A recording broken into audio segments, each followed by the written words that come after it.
la boucle pour chaque ou for each. Donc la boucle for each permet de parcourir tous les éléments d'une collection énumérable, effective ou potentielle. En C#, ce concept de collection énumérable d'éléments est incarné par une interface qu'on appelle IEnumérable. Comme on l'a déjà mentionné dans un module précédent, les strings, les arrays et les listes, comme la plupart des autres collections en C#, implémentent cette interface. Par exemple, ici, on a l'exemple de string. On voit qu'une string, c'est i-clonable, c'est i-comparable, c'est i-convertible, c'est i-equatable. Donc, on peut vérifier si une string est égale avec une autre. On peut vérifier si une string est plus petite qu'une autre ou plus grande. On peut cloner une string. On peut convertir une string. Et on peut énumérer les caractères qui sont dans une string. Donc, pour chaque caractère, donc voici un exemple typique. Compléter le programme. Donc, on a un new string builder avec un point dedans. Après ça, pour chaque caractère C dans mon nom, donc votre nom, vous allez ajouter au string builder le caractère C et ensuite, vous allez ajouter ce qui manque ici. Et après ça, vous allez dumper et vous allez obtenir quelque chose qui va ressembler à ça, avec les lettres de votre nom à la place. Donc, la boucle for each est extrêmement intéressante par rapport aux autres formes de boucle pour plusieurs raisons. D'abord, c'est impossible ou presque de se retrouver dans une condition de boucle infinie. Vous allez éviter les erreurs de type off by one. En général aussi, c'est une forme de boucle qui est plus lisible, qui est plus facile à écrire, qui est plus naturelle pour parcourir les collections. Donc, pour ces raisons, chaque fois que c'est possible, vous devriez privilégier la boucle for each aux autres formes de boucle. Inconvénient de la boucle for each. Donc, l'inconvénient principal de la boucle for each, c'est que vous n'avez pas accès à la position des éléments pendant le parcours, ce qui empêche de modifier la collection parcourue. On va voir dans un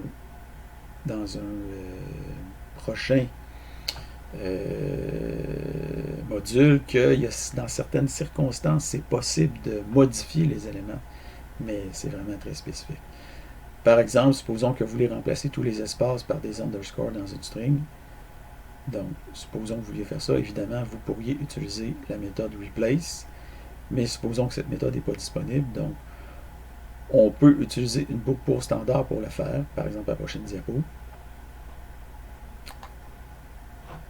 Donc, remplacer les espaces par des underscores. Donc, vous avez un string builder, un new string builder.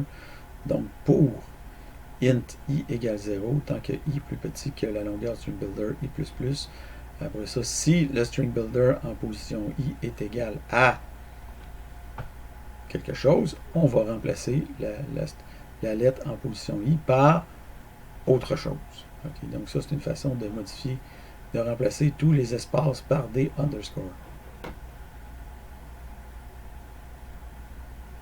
On peut le faire avec une boucle pour général ou une boucle pour classique d'incrémentation, mais avec for each, c'est beaucoup plus compliqué. Donc avec for each, puisqu'on n'a pas accès à l'indice des caractères, il faut se créer une variable d'indexation parallèle et l'incrémenter manuellement. Clairement, ce n'est pas l'idéal. Donc ici, on a toujours notre nom, un new string builder, on se crée une variable d'incrémentation parallèle i. Après ça, pour chaque caractère C dans le nom, si le C est égal à, on veut remplacer des espaces par des underscores, alors le string builder i va être égal à quoi? Et on va incrémenter notre i pour passer au suivant.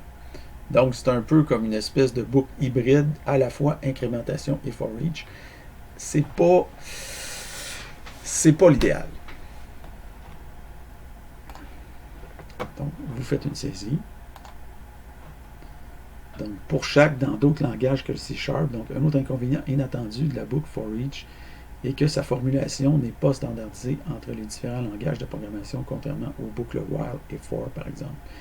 Cela origine probablement du fait que ce type de boucle, plus complexe à implémenter, n'était pas là dans les premiers langages de programmation comme le Fortran, l'Algol, le Pascal, le C ou même le BASIC.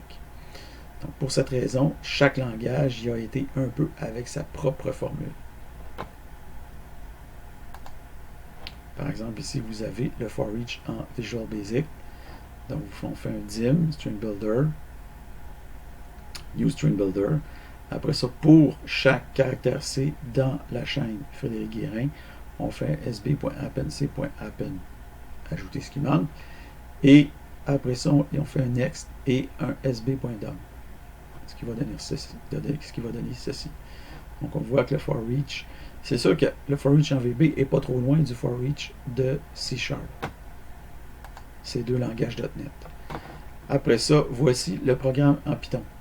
Okay. Vous avez la string S égale point. Après ça, pour C in Fred Guérin, 2 points, S plus égal à C plus point print S. Fred Guérin comme ceci. Donc le Python a ceci de particulier qui ne possède même pas de boucle pour classique. Sa boucle pour est en fait toujours une boucle pour toujours ou pour chaque.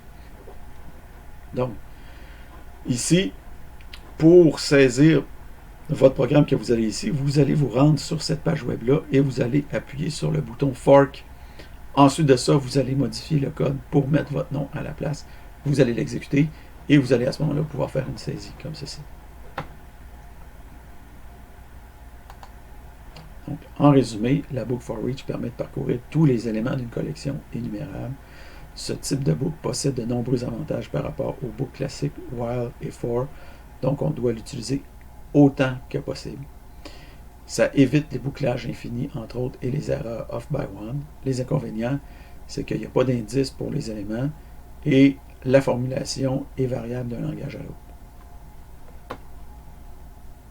Donc, le fait qu'il n'y ait pas d'indice pour les éléments, là, si jamais vous programmez en Python, il existe des manières de, ou même dans d'autres langages, il existe des manières de contourner ce petit problème-là. Mais bon, on ne rentre pas dans les détails ici, on ne fait pas un cours de Python, on fait un cours de C#.